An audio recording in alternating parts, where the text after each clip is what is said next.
Study point AM के और आपको नमस्कार। आज मैं आपको 10x के ग्राफ के बारे में बताने जा रहा हूँ। y बराबर 10x को हम क्या लिख सकते हैं, साइन अपॉन कोस x। इसका जो डोमेन है वो R होता है। इसका मतलब ये हुआ डोमेन जो होगा 10x, उसमें से वो पॉइंट हटाने पड़ेंगे जिसमें cos x की वैल्यू 0 होती है, क्योंकि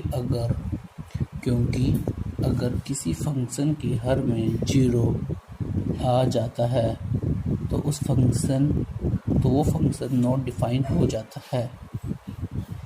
इसलिए 10x π/2 और 3 π/2 की वैल्यू नॉट डिफाइन होती है, क्योंकि वहाँ पर cos x की वैल्यू 0 हो जाती है।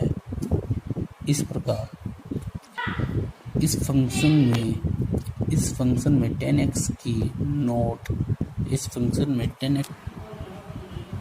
10x फंक्शन के डोमेन में से आपको वो वैल्यू हटानी पड़ेगी जिन फंक्शन पर cos x की वैल्यू 0 होती है। जिन फंक्शन पर cos x की वैल्यू 0 होती है, तो वे कौन कौन सी वैल्यू है जिन पर cos x 0 हो जाता है? 2n+1 π/2 n बिलोंग्स I, इन पर 0 हो जाता है। ठीक है।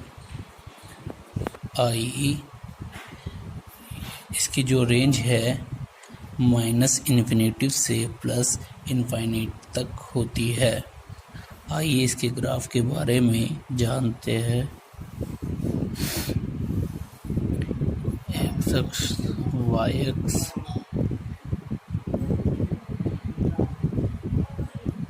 π/2 पाई, 3 π/2, 2 पाई। इसी प्रकार से इसकी नेगेटिव डायरेक्शन में π3/2 और -2 पाई, इस प्रकार से ले लेते हैं। और अब हम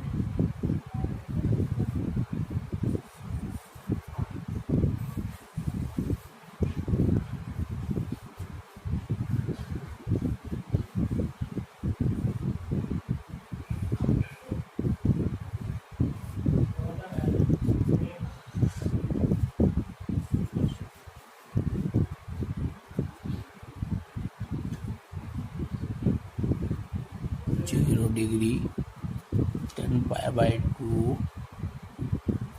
पाई, 3 π/2 और 2 पाई।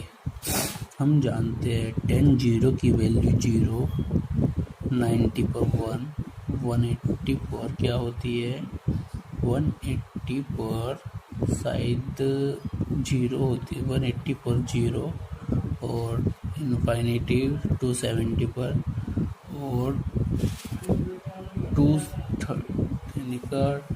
360 पर भी 0 होती है। हम जानते हैं 1090 पर इनफाइनिटिव होता है, इस कारण हम इस पर डॉट ले लेते हैं। इसी प्रकार 270 डिग्री पर भी इनफाइनिटिव होती है।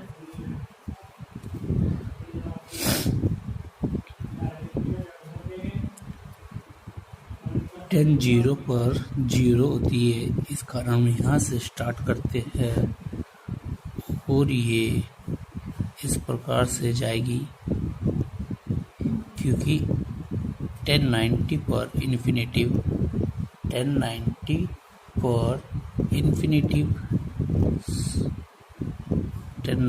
इन्फिनेटिव है, इसलिए इन्फिनेटिव जाती रहेगी है इस तरह से।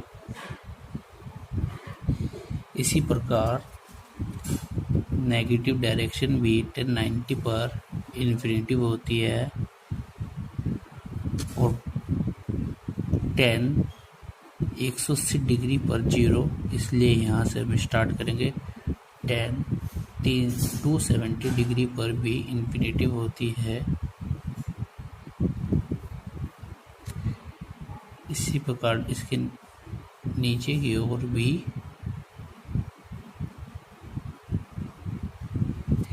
इसी प्रकार 10 पाई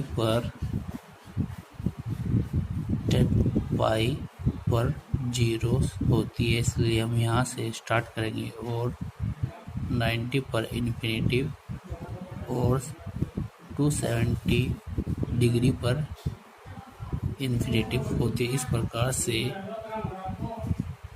प्रकार से 10x y बराबर 10x का ग्राफ बनता है। इस प्रकार से y बराबर 10x का ग्राफ बनता है।